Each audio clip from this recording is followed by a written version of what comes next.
Hi, everyone. My name is Kenji Maeda. I am the Executive Director of the Greater Vancouver Professional Theatre Alliance. Thank you so much for coming today to be part of or to witness our second iteration of the Questions I'm Asking Myself series. I'd like to acknowledge that I'm on the unceded territories of the Musqueam, Squamish, and Tsleil-Waututh peoples. And for those of you who need captioning, then please just turn on the closed caption or press the closed caption button in your Zoom window. And thank you to Marcy, who's here to provide that service for us today. And I'm gonna ask Chelsea and Jiv to turn on their video and microphone. So the structure of today, if for those of you who participated or were part of this a couple weeks ago, is going to be very similar. So we're going to do some self-introductions.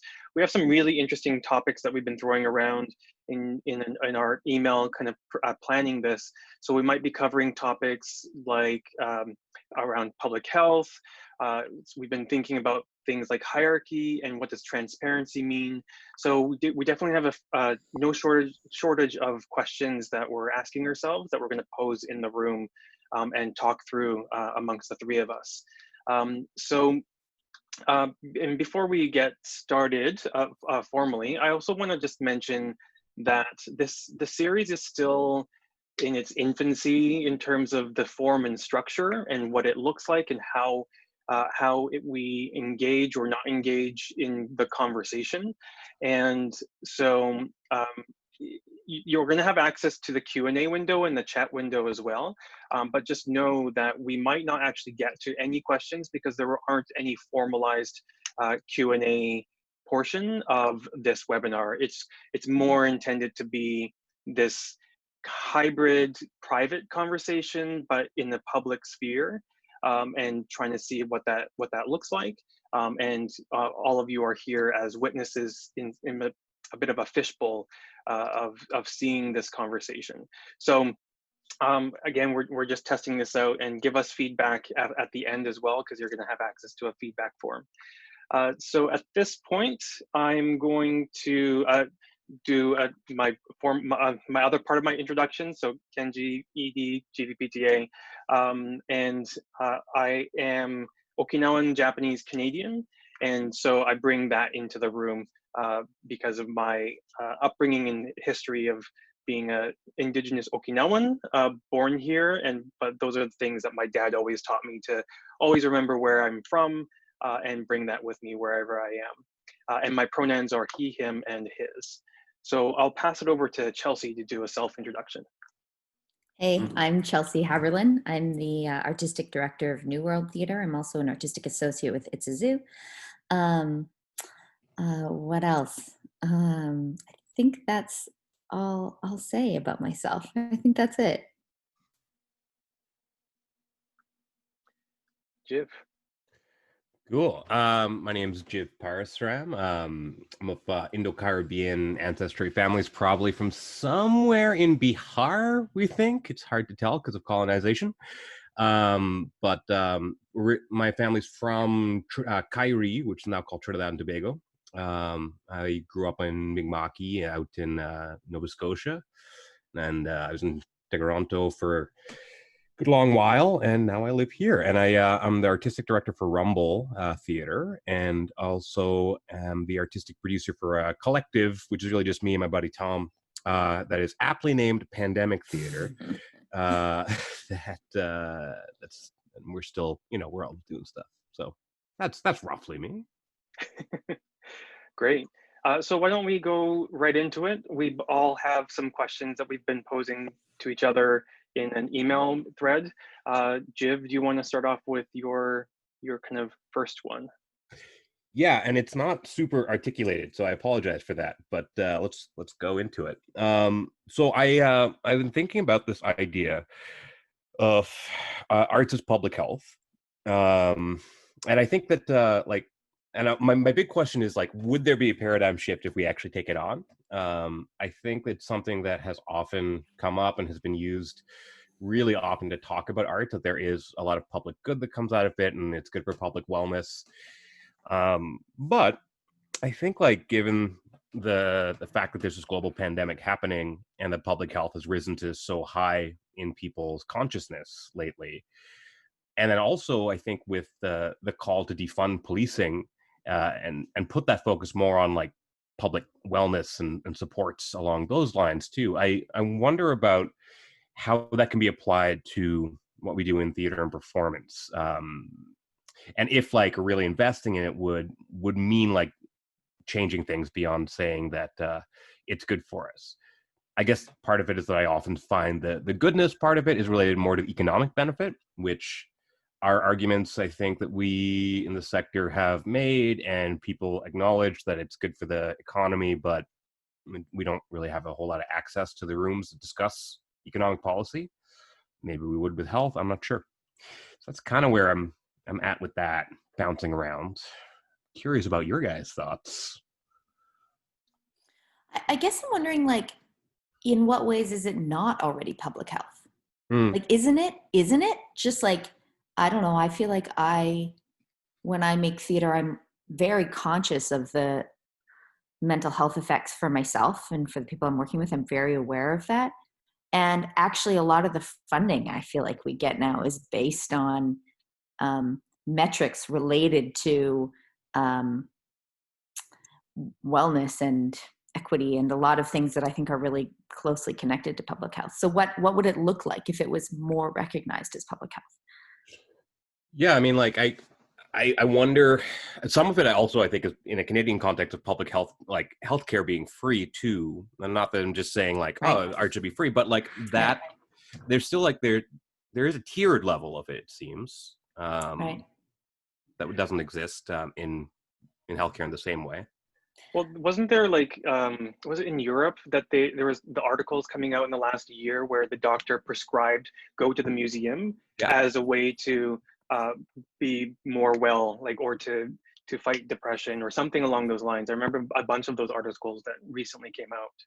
Which I find really kind of funny too in a European context, because it's like I was in London once and I went to the museum of whatever, the big London museum. I think it's like if the prescription was go to the museums, like great, so I can just see a history of colonization. You guys, I'm just full of rage now. But I'm being a bit facetious there. But I mean, I agree. Like, I think internally inside our community, we understand the health and wellness of arts because that's how we kind of grew into it oftentimes. But public perception and I think part of it is like, how do we value the connection between health and arts and health? And what does that translate in terms of policy or money, essentially, like investment into our industry? Mm-hmm. Mm-hmm. Good questions. Yeah. Like, does it necessarily... There's a question about how we view public health too, but like, is it necessarily economically driven? And I know we have a capitalist or socio-capitalist framework that we live in this country, but because we are talking about policy funding, is there a form of kind of something else that can transcend that beyond the economic benefit? Because even still, I think, and I might be misunderstanding, that I hear it still in that economic frame of wellness, Mm-hmm. which I don't think like, I'm not saying that an economic framework is bad, because it's just a good framework too. But, I mean, well, it's a way to evaluate, right? Like, I think that's what folks are looking for. It's a very it's a quantitative way to look at something, and we don't have very many quantitative ways to evaluate the work that we do. So I think folks look to that. Yeah. I mean, I also think like there's the kind of more holistic, kind of universal view of arts and health, but I also think about the direct projects or programs that that exist within the in the arts and culture world that are specific to well-being or health or dispelling myths about like I think about was it Green Thumb that did the tour of the date rape drug, right? So there was like that piece, New World. I've worked with New World a number of times now, like in terms of sexual health. So those kinds of conversations are really more directed towards health or educational in those pieces. But I guess, so there are those kinds of components, and then there's the other ones where it's just go to watch a show and it will make you feel better, or go. This is the reason why there are so many live musicians, or not now, but like generally live musicians at cafes or at restaurants, because people enjoy that. There's a different feeling when you have access to those live performances, because it feels good, but also it's enjoyable. Yeah, I think you saying that about the New World projects, as you're listing them, I'm like, right, like a ton of New World projects really are almost directly, specifically public health. And like when the pandemic hit, the show that we were about to do that was canceled was The Boy in the Moon, which is about a boy with a rare disease. And it was in partnership with the Rare Disease Foundation. I had been to lots of rare disease events, and it was really about awareness around this and connecting people to resources and telling these stories. But I think a lot of the things that we do that I would consider more directly public health are like quite targeted. And so I don't think the general public knows about them. I think the general public knows about, I don't know, Mary Poppins is a bad example, but they know about like the shows you go to feel good, not necessarily the shows you go to that are healing in a different way. Yeah, like thinking about New World projects, and why I didn't see this one specifically, but the Dost, the project that you all did with the Sufis. Oh, Deuced, yeah, Deuced, yeah, friend. absolutely. To me, that seems like it's definitely a public health one, where it's not necessarily an awareness thing, but it's an action thing. Yeah. And I guess that's it. Like I looking at all the stuff that's been going down, I feel like the stuff that really fatigued me recently, I'm talking about largely the awakening to people saying like racism's a thing. It was the awareness factor that actually was tiring for me, and was like depressing to be like, oh, how are you just aware of this? But not that I think it's a bad thing. Like awareness is great, but like that action level to get at it, like I'm always interested in that, like what the praxis point is. I had another thing that was in the back of my mind, but then I just got excited about that. So I'm gonna just let that slide. I guess the other thing makes me think of is like, I'm like, okay, so for health, then like, shouldn't we be making the same as doctors? And but then I think, okay, but are people in the mental health profession? No, generally not. Social workers are not making a ton of money. Like, and so I think if we were like healing bones and doing surgery, like if there was something that was more tangible in what we did, there'd be a different recognition of it. But because we deal in that like untangible kind of like feeling place, it's not given the same merit. Which, in some ways also makes me think about like non-Western approaches to medicine too. Totally. They're not really compensated in the same way either, or Right. or recognized as a form of healing. Right. And I should acknowledge everything I just said is like definitely from like a very Western capitalist perspective, like 100%, right? That's also the society we live in though, right? Like, so how can we not in some ways? Yeah. Yeah. Yeah, I guess like access. It keeps coming back down to access for me. Like, so Kenji, when you're talking about like the art that makes you feel good and stuff, and I'm thinking about like the Mary Poppins and the ballet and the orchestra and opera and stuff. And I've also kind of been on a tongue-in-cheek kind of like back in my mind thing about like, oh, why don't we defund those institutions? Because it seems like there's all these places where there's like, oh, there's so much oppression happening here. It's like, well, great. Let's refocus it and create more access points, because and I'm not actually saying that I have anything against those institutions, especially if anybody from those institutions is watching this. You're all cool, I'm sure.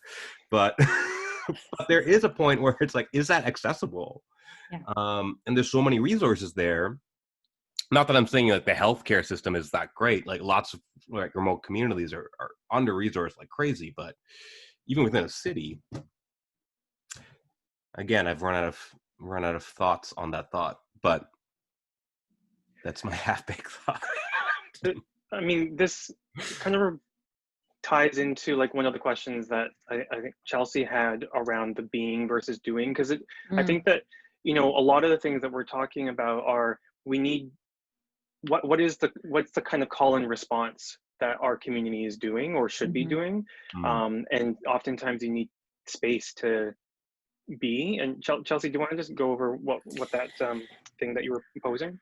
Sure. I think it's a question a lot of people in a lot of professions, but you know, like really specifically the arts and theater, have been asking themselves. So my question is about, is there space to not do things? Like, is there space to just think?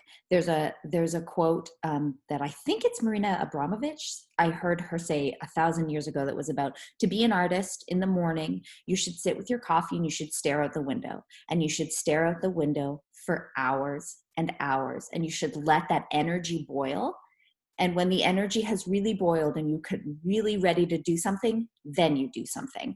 And that is not, and it always stuck with me, because I was like, that is not what being an artist is to me. To me, it is just like, fucking burning it to the bone, like work so hard, go, go, go, go, go. You don't have time to think, do it, do it. And that's how I've made my career. And then all our systems disappeared, our structures disappeared. And I was like, oh, what if? And I read that article that I'm sure everybody read about, it was something about not can't remember what the title was, but basically it was like, what if you take this pandemic as an opportunity to just sit and read books and not make things for a little while, think. And I was like, oh my God, for the first time there's value in not doing. Mm. Because it hasn't been, for me, I haven't seen value in it. I haven't seen reward in not doing. And I'm looking for reward, because I'm a white woman in my mid-30s. I would like some reward, please. I'd like that gold star, right? And so anyway, so for the first time in my life, I'm feeling like I can do nothing. And this is, okay, so I'm in the office, New World office by myself. And this is my first time ever being in an office consistently by myself. No one else wanted to come back, but I have a baby at home, so very desperately did want to come back. I love my baby very much, but I cannot work with my baby. And so I'm here by myself, and I start every day by meditating. Mm. And I spend a long period of time looking out the window at the people outside. And I feel so guilty, but I'm also like thinking so deeply. Mm. So is there going to be space for both as we ramp back up, or am I just going to lose that? Anyway, that was quite a few things, but that's my line of thinking. Mm-hmm. Thoughts? I mean, I feel like I hear so much about time in that. Mm-hmm. And maybe it's that I'm still a little bit premeditated on that economic thing, but like with time and economy, Mm-hmm. I did I don't know, like a workshop-y session thing with there's a program based out of Toronto that Christina Lemieux actually runs, who was Vancouver based for a while and still kind of back and forth, called Generator. And so I was running a session with them about like kind of looking at systems and stuff. And one of the things that really came up for people was coming back to time and the lack of time, and how that crunch, can, I think a lot of the things you're saying, Chelsea, like it doesn't allow the time for necessarily the deep thinking. And because of that, they become like blind spots, and things kind of go wrong. And it creates these inequitable situations. Anyway, so I guess what I hear from that is time. And like, it's funny to be talking to you two, who I know are people who, when it comes to time, are like scheduled to the minute usually. So like Kenji in particular, like, I mean, I don't know how many like calls I've had with you over this pandemic, just being like, okay, this time to this time I'm gonna talk to Kenji, and then he's got 5 other calls immediately booked after. Like, how's that been for you? Well, I mean, it's interesting because I wear a number of different hats, and I find that this is always, it's kind of like that the shoemaker who has really shitty shoes, like that whole like mantra, I guess, or the saying. And when I love doing strategic planning sessions for other organizations, and I actually love doing it for my own organization as well. But there is a beauty in doing it for other people, because you're actually forcing them to create time to think, and you're just allowing them to go through the process and saying, I have 8 hours with you, and I'm gonna create that time for you to do it, and you're all literally in the same room to think. That's all I'm asking you to do, is think and ask yourself these questions. And I feel like I certainly don't do it enough for my own practice, but I think about it a lot. And so I have in the other room, there's like all the post-it notes, and one of the headings is basically like questions and curiosities. So the things that pop into my head or Amanda's head when we're in the office, to really be like, this is something that we're thinking about, but we don't have time now, but let's kind of move it. Let's not forget about it. But I agree with you, Chelsea. Like there's this, one of the, when I was doing the leadership program at Banff, one of the assignments was for us to find one thing one habit to do over the course of the program. And the thing that I chose for myself was to make sure that I spend 5 minutes outside every day, even just on my patio, like in the morning or something like that. So just to be able to walk out and take 5 minutes and just just observe, to be in some ways meditative, to see the world as it is, and then reflect on that, and then get the day going.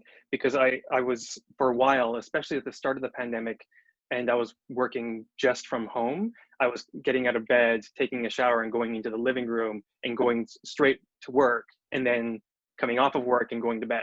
Like that was literally it. But we didn't have time to kind of fuss, right? But that's what it makes me think of.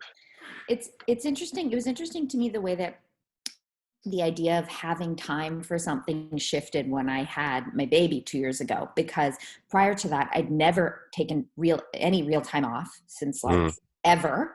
And I always said I was busy. If you asked me how I was, I'd always say I was busy. And when I had Rose and I took 6 months off, I was like, I had so much space for the first time. And I realized that saying I was busy was not a marker of any kind of anything, that it was like, that it didn't mean I was important or special or anything. It just meant that I was shitty at organizing my time, that like, maybe I should not actually live my life that way anymore. It's also not interesting. Like, it's kind of boring to say that you're busy all the time.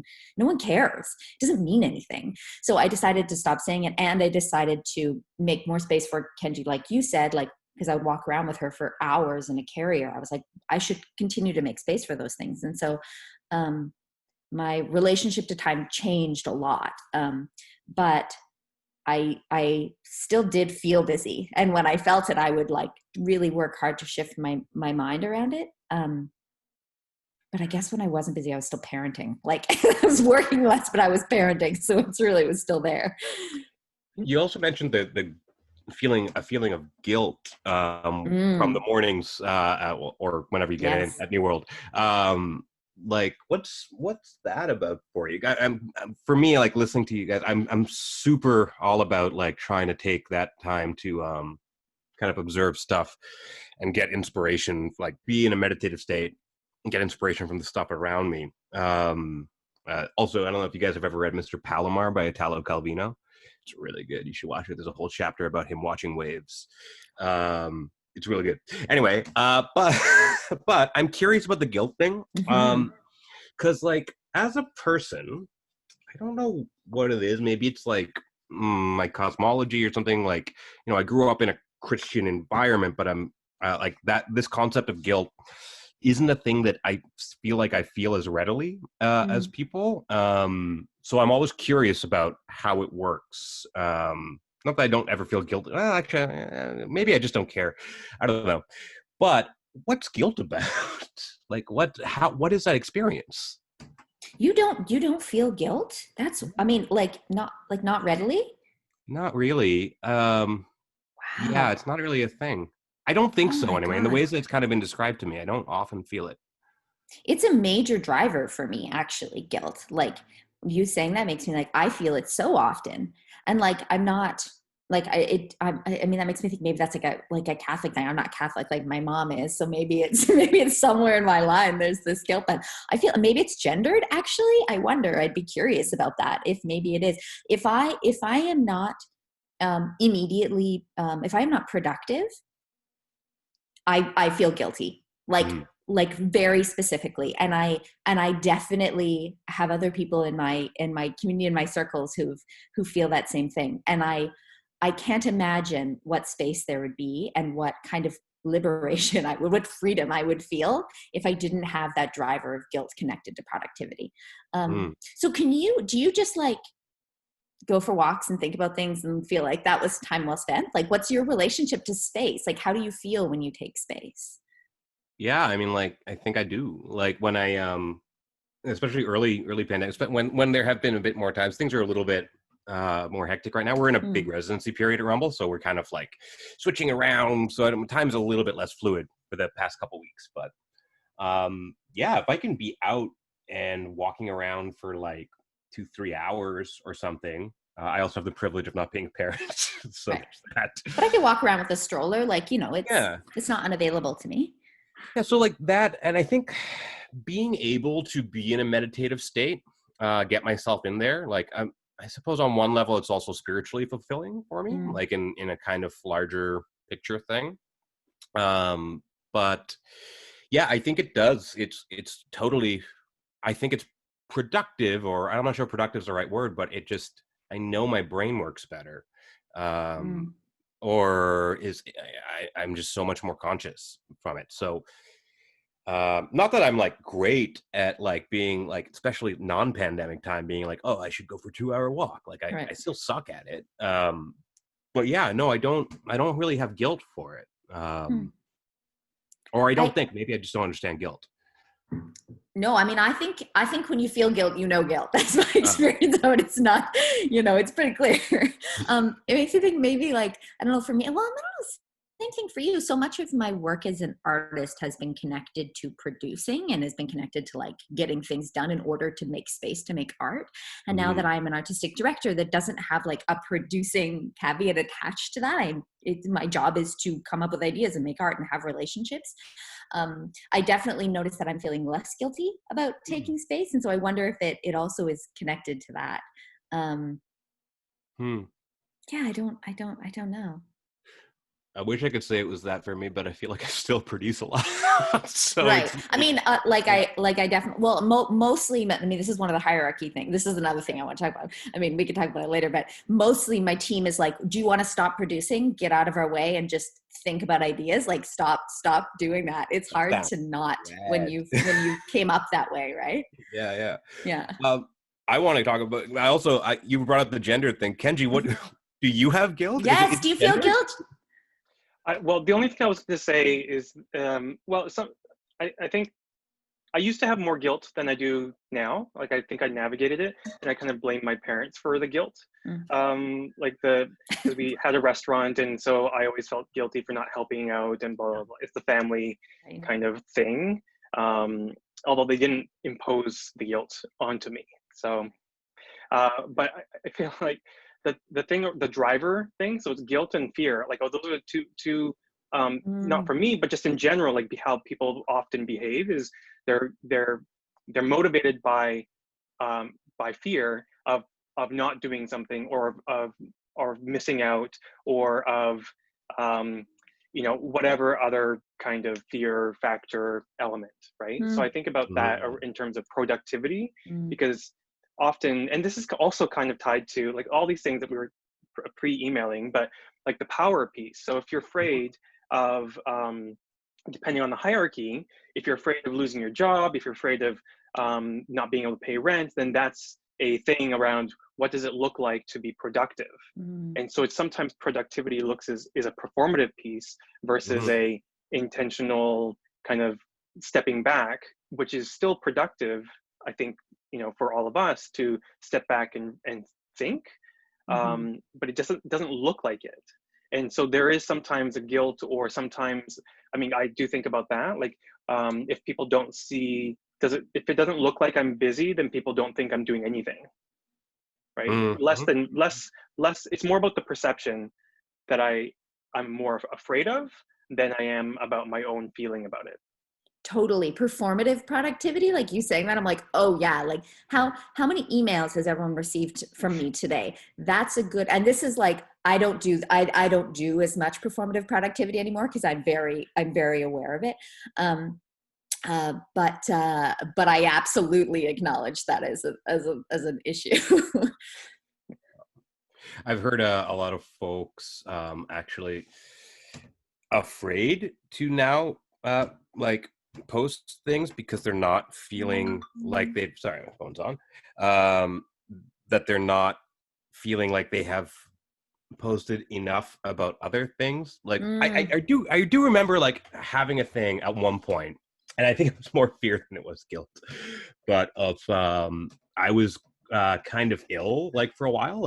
I've got some severe depression stuff, so but specifically like not going in to work for like about a week. This was like back when I was in Toronto, and then being like, well, I'd like to post something because I feel like I could use that dopamine hook, but I'm afraid to do that because then they'll know that I'm not like in a hole. I wonder if that's the same Yeah. kind of performative thing, or like, I guess, what am I trying to say? I think I see a fear of being performative now that maybe is also causing this silence. Maybe that's good. Yeah. Yeah. I think it is good. Like, I don't know, good. I don't know. I think it's positive because then for me, it makes you think, being aware that performing these things is an option. I think that just doing it doesn't mean you're really doing it. It can just be for others instead of being genuine. I think an awareness of that can help. Maybe help us think more before we do things to actually, yeah. I agree. And we all agree. Let's go back to one of the other things that we were trying to tie in, and Chelsea, you were mentioning, well, Jiv, you were talking about gender, but Chelsea mentioned it, but then Chelsea also mentioned the hierarchy piece. Oh, right. The hierarchy question. Thinking a lot about hierarchies. I was particularly curious to talk to Jiv about this because Rumble has a, what's the term you use for it? You have a what are we calling it? Decentralized leadership or non-hierarchical, or it's basically just us doing stuff. But there's not really, we kind of dismantled that when I started there. It was with interest and support from the board too. They were super game for it. So I'm curious about if there, so in New World, we do quite technically have an articulated hierarchy that works its way up to the board. And I think boards are a whole other thing, but within the staff itself, we do have an articulated hierarchy and who reports to who. And I, as a director, have always operated within a system that is just like, in a Western kind of way, is hierarchical. And I've also always really valued collaboration and the ability for everyone to throw their ideas into the pot. But I'm aware that in a hierarchy or in any kind of situation where someone has more power than someone else, even if it's collaborative, I have ultimately been the sieve. Like, I've been the person through which all ideas have been filtered. And so that's not really genuine then, is it? Is a question I have. Is that genuine collaboration? Is there the possibility of a hierarchy to actually be truly collaborative while still having maybe defined roles? I really don't know, and I'm very curious about that. It seems like it should be to me. I'll just put that, but I feel like I've been talking a lot. I want to hear what Kenji thinks off the bat. Yeah, what do you think, Kenji? You told me that you were really fascinated in this kind of structural question. Yeah, that's something I've been kind of looking at over the last, in particular, 5-6 years. So when I left Doxa Festival, the organization actually, I worked with them to create a semi-holocratic structure, which is the shared kind of leadership model like thing. And so there are a number of organizations that do have the shared leadership model. And obviously, actually in organizations in theater, we often see it happen with general managers and artistic directors. So they are shared. And the two things that I think about are around the intention of collaboration within teams, regardless of what the hierarchy looks like. And then the other piece is around the system that is created in order to ensure collaboration happens within an organization. So when everybody on your team is just inherently collaborative or are interested in the collaborative model, then you can do it regardless of what your title is. It doesn't matter. It's just about how you communicate with each other. And so where you create the systems is when the organization makes a decision that that's actually how they want to govern or operate as an organization, regardless of who's there. Because once you create the system, Chelsea, if you were to leave and somebody else comes in right now in the hierarchy, like the pyramid hierarchy, then they can change the nature of the relationships quite dramatically. But if the organization decides that there's going to create concentric circles as the model for the organization, then whoever comes in and replaces you exists within the system and cannot change, or it's harder to change the structure. So I think about those two things kind of differently and how they shift, and also with the reality that no matter what, once some people start coming into the space or coming into the structure, then it's going to shift. So it's always, I think, any kind of structure, it's going to adjust as and adapts over time, and we can't rely on it being a perfect structure for indefinite time. So that's yeah. Yeah, that's really interesting. It's interesting having inherited largely this hierarchical model and being still, relatively new to this position. That's very interesting to me, thinking about the way that it can look different depending on who's within it. Jiv, what was just with all of what Kenji said in mind, what was your rationale behind kind of dismantling the hierarchy? Well, I mean, like we're such a small organization in a lot of ways. I mean, I guess not yes and no, but there's when I came in, there were 3 staff members. So myself, Christy, and Kelly, and it just didn't really make a whole lot of sense to me to have some kind of hierarchical thing where I think at the time Kelly technically reported to Christy, but it just didn't make any sense why that would be what's the deal there. And also I wanted to make sure that not just me, I think we all wanted to make sure that there was a way that we were all contributing to the organization. Some of it from the kind of, I guess, an offer of coming was this idea that I want to try to use the organization and come up with a decolonial approach. And everyone was like, that sounds great. So it's okay, so what's one of the things that is pretty colonial? And it's this kind of hierarchy best way of doing thing model. So it's well, let's get rid of that. It's also just I'm not comfortable working that way. The idea of a hierarchy is difficult. So Chelsea, you mentioned in a directing role, and while I do think that there's collaboration that can exist there, where the director is, I often think of direction as facilitation more so than an auteur type thing.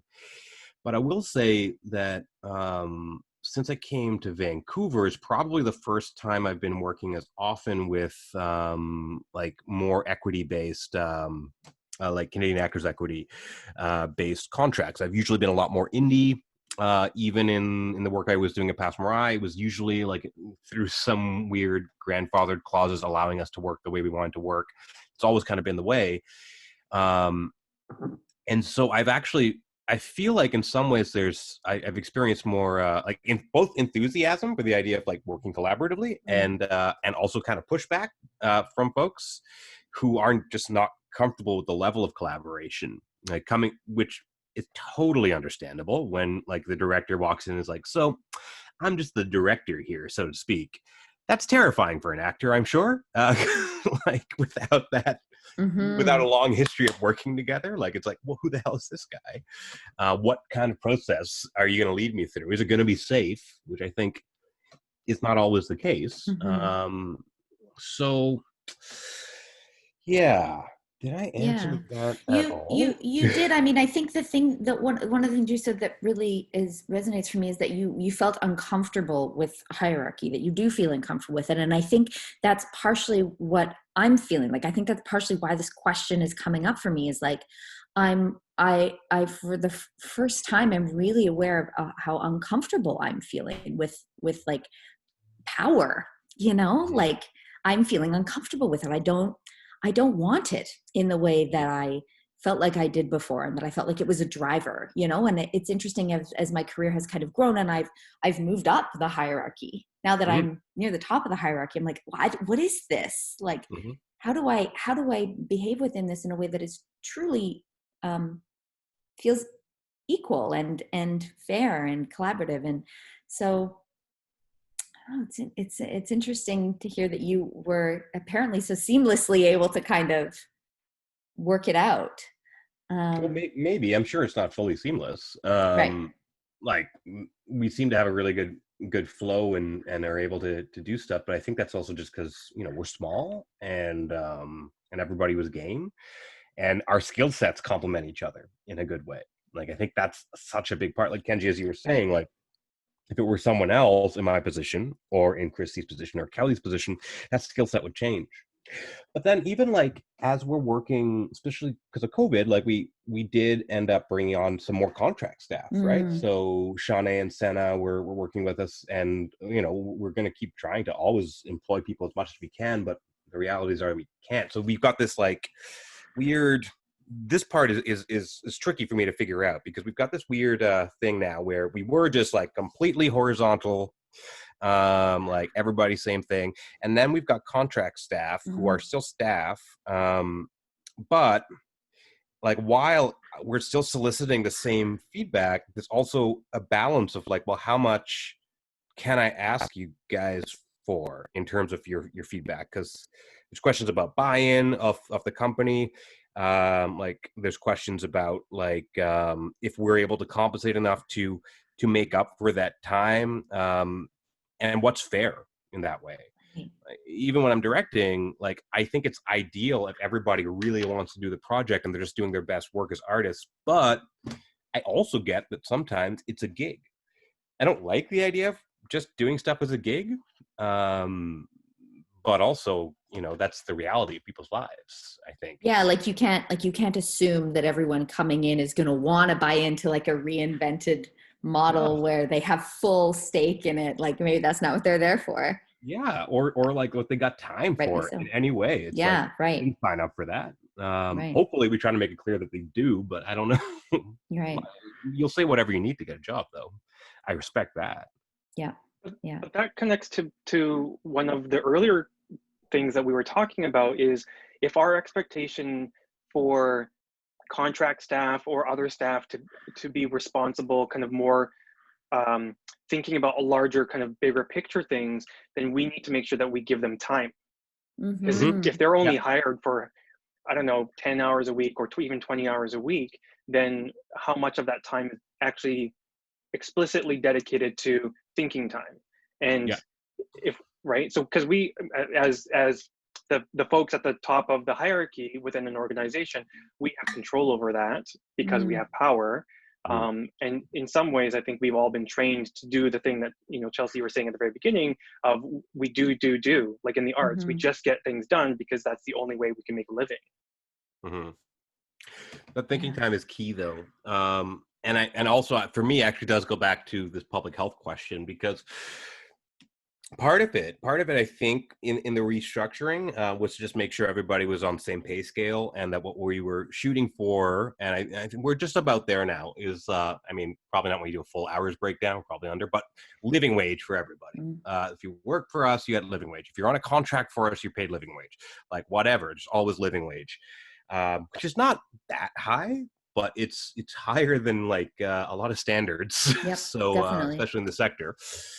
But with the idea of that being that it allows, at least in that calculation, allows some level of leisure or some level of stability, thought. On a contract basis, you don't have stability though. So where is there time to think? There's been a push for the 5-day work week, and we've been doing that with even like production contracts. Having that extra day off is at least some time to think. I mean, is that work time? I don't know. But the public health part of it, I guess, is that, there is a push right now for living wage within the arts sector.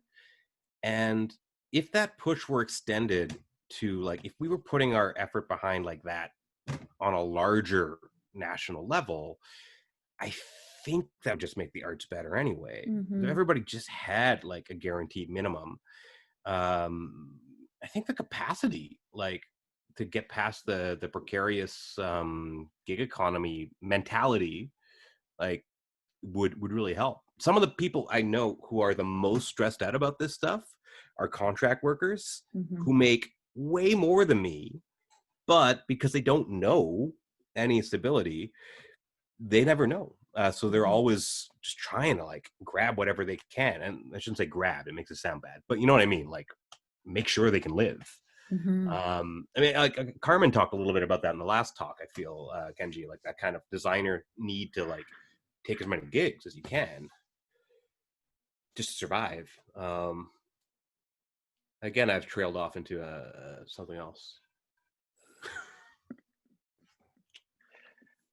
Another thing related to, if I may switch gears just for 1 second, another thing related to this hierarchy that I just was thinking about is whiteness, just because I haven't mentioned that in the context of this, and just my increasing awareness around how ideas of white supremacy may be working on me to a degree that I was not aware, and identifying the characteristics of whiteness and white supremacy within us, and acknowledging those, like the tendency towards defensiveness and power hoarding and all of those things that are like really awful characteristics, and yet to me so familiar.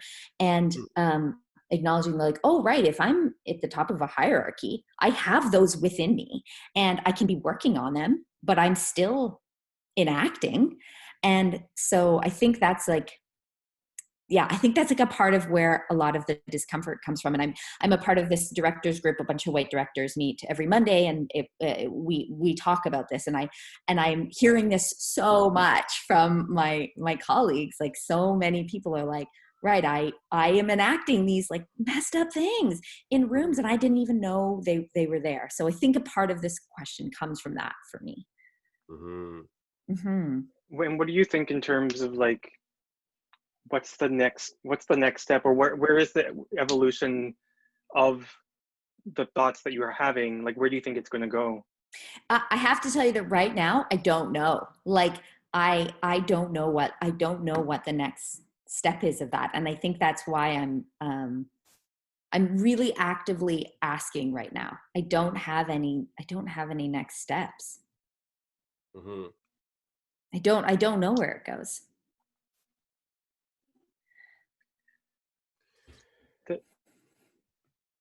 Jiv, you look like you're in thought. Well, yeah, I guess where I'm circling around, because just before this, I listened to the other ones. A lot of the discussion you had with Faye and Carmen's fresh in my mind. So I guess I was circling around whether it's worthwhile to introduce this. So I'll just introduce it because whatever. But like Kenji, you had brought up the point of being a man of color in a room that's perhaps all white women. And so I guess what I'm introducing is, well, I don't think it's the same thing as white supremacy. And I would also acknowledge that I'm sure that white supremacy affects my ideology too. I wonder if there's a parallel between maybe what you're describing, Chelsea, and how I might sometimes feel like as a man running a room or something, or being in a hierarchy, which I think for me requires extra consciousness, but there's also this this other part of it, like because of the intersections of being of color too, like that man of color part is so the off color is I think more part of my identity in a lot of ways. But that might just be because of my benefit of a patriarchal society that I can just be like, oh, it's the of color part, so that's my thing. And I'm often like really, if there's one thing I have anxiousness about, or it's not guilt, but it's something, it's about getting a pass, and not getting called in or anything on shit if I do something, because there's an assumption, because there's few in my age bracket, and I don't even just like, there's few of us who are like me, I guess, around, that there you can get such a pass, that I wonder if there's enough call for accountability there, and if I'm being held to that level, because that could be bad in terms of being in power without a call for accountability, which I guess is maybe it's the same thing. Do you, that a call for accountability? Yeah. Do you feel like the folks who you work with regularly, like I guess your Rumble team, do you feel like they do that? Like, do you feel like you all hold each other accountable despite what privilege or of color you might hold? To like implicit bias, yeah, I think so.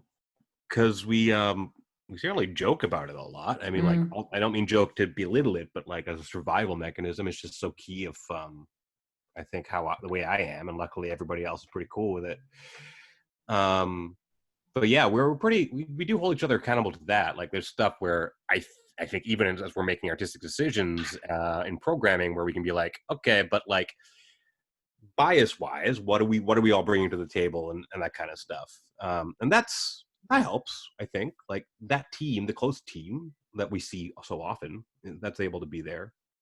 And what I like about that is it's relational, because it's like, if we end up doing more Caribbean content, it's not just because I'm Caribbean, but also Kelly's Caribbean too, and Christy just likes Caribbean stuff. So it's like, oh, is this a thing? I don't know. What do we think? There is something about being able to recognize each other's bias, like to be able to talk about the bias that everyone brings into these conversations, or to talk about the kind of privilege that everyone brings into these conversations, or, into the structures, that I think I find really helpful, right? Like, I think that's really, I think that's a really like productive way to approach it. I think it's also super helpful. And sorry, I want to stop talking, but I just got to say this point, because like, since moving to Vancouver, it's just, to me, it seems like so easy here, because everyone is so full of feelings and likes to talk about them. Versus you come from Toronto, and it's just like, it's a different vibe. Right. We do that more here, eh? Sure do. Oh, interesting. Good. It's probably healthy. Yeah. Huh. That's cool. I have heard of I don't know where, but like, where people actually start the meeting with, what is your bias? And especially when there are new stakeholders or new people in the room, just to kind of get it out in the open, so we're not hiding anything. I've never done that in any kind of meeting, but it's an interesting thing. I mean, you have to have a lot of trust in that room, and a lot of self-awareness for everybody to feel like they are comfortable doing that. Yeah, everyone has to even know what that means for them, right? Or be able another way that I've seen Jiv do it, which I think is similar, is like, Jiv, when we did a panel or a living room together many months ago, we began by talking about our positionality and like where we're coming to the conversation from, which I think is a way of acknowledging to a degree your bias, which, demands a certain amount of transparency and self-reflection for sure. One of the ways I like to maybe, like, I agree that it takes so long to actually build the trust where people can really do that, because everyone's afraid of being like, oh, I have a bias this way, and they're like, well, you're a racist and a misogynist, and I'll have nothing to do with you.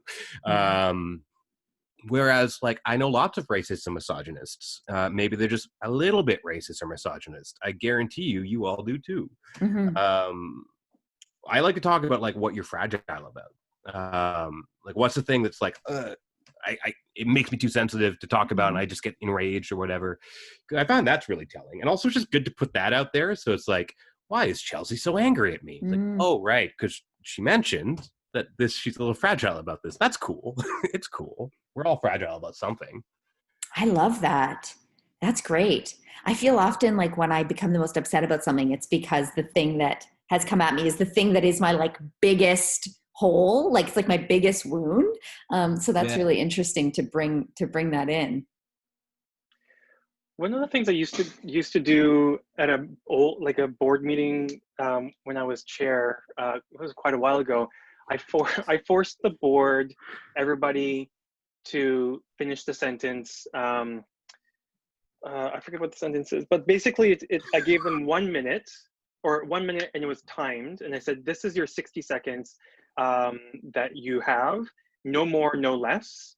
And you need to tell us about what are you bringing into the room? How is your, like something personal, not about business, not about, like they can bring whatever they want, but it forced everybody to have equal amount of time to tell us who they are right now in the meeting, because we see them once a month.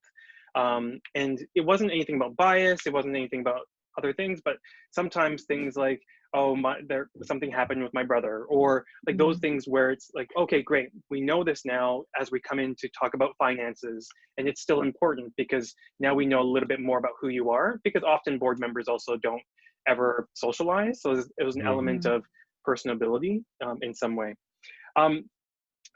It's 2:29, and I want to have the hard cut off at 2:30.